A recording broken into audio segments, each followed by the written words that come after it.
So the first table I want to bring up here is this is a construction inflation chart. And the top two lines show expenditure costs, and it's meant to be construction costs in urban and rural areas. They're very similar. The bottom line is the consumer price index. So the consumer price index is the typical index you hear about in the news that talks about a basket of goods and services. So those two are different. You can see that the bottom yellow line, it's growing at 2 or 3% a year. And the lines above it, the expenditure costs, are more like 8 or 9% a year. And why this is important is this is prior to COVID. So this is prior to 2020.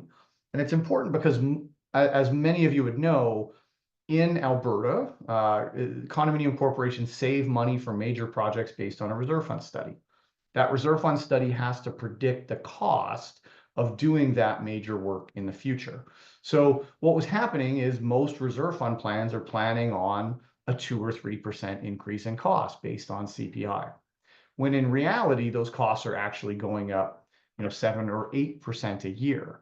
So the goalposts are moving and the costs are increasing faster than what you anticipate them to be. And I'll use an example of let's say you've got a young person and they're saving to buy a car. So out of their budget every month, they're putting away $500 and they're planning to buy a new car at $20,000 in 5 years. So they're putting their money away. In 5 years, they expect the cost of that car to cost $20,000. They've saved that $20,000. They get around to buying the car, and oops, the car is now worth $30,000. That's the price of the car now. The price of that car just moved. So you're naturally short because you only expected it to cost $20,000. That's not dissimilar to what happens in reserve fund planning and in saving for these major projects. And what's happening is the goalposts are moving. And this is what was happening prior to 2020. We were anticipating a 2 or 3% increase in future construction costs, and they were going up 7 or 8%. This was prior to COVID. Now what happened is COVID impacted supply chains. It impacted material prices. This chart is a construction inflation chart put out by Statistics Canada. It's the Residential Building Construction Price Index. So this is an index that measures the cost of new residential construction. So cost of building a new residential building.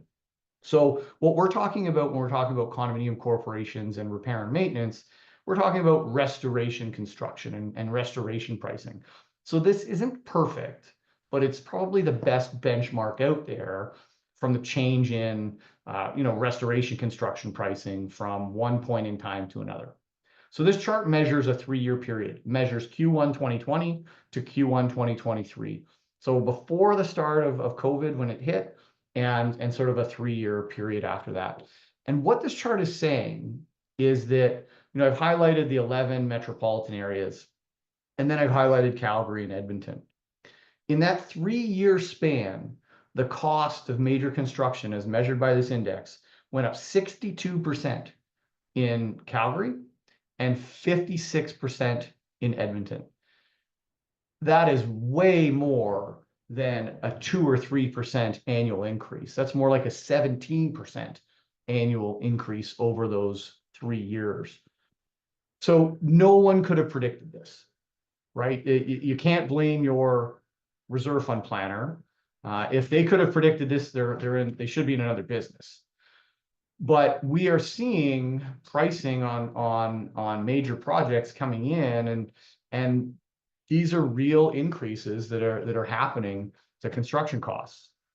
So, I'm gonna go back. I think this chart helps to explain some of what's happened with these construction costs and why we're in the position we are today. But it's a fairly astounding statistic that I don't think most condominium boards or condominium owners are really aware of. So what does that mean? What does that increase in construction costs do? So in my mind, there are short-term impacts and there are long-term impacts. So the CPI measure that we looked at, That measure increased over COVID as well. And we were seeing, instead of 2 or 3%, it was 7 or 8%. And that's the basket of all goods. So I generally equate that to sort of your operating budget.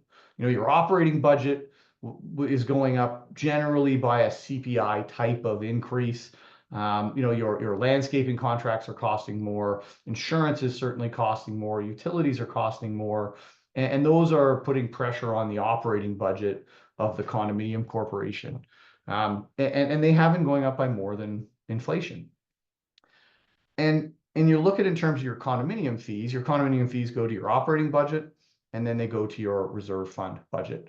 So over a longer term, what you're going to see is increases in your operating budget for these costs to account for that inflation, but you're really going to see pressure on your reserve fund portion of that budget. That 60% increase in construction costs is going to be felt when you update your reserve fund study. When you update your reserve fund study, your planner is going to take all those future costs and they're going to adjust them for reality. So what we're seeing is reserve fund studies getting updated, and we're seeing really significant increases in those contributions. And it's just driving higher condominium fees over the longer term. So I think what people equate to sort of normalized condo fees, what are average condo fees or normal condo fees look like? I think what you're going to see over the next several years is a real pressure on increases to those fees.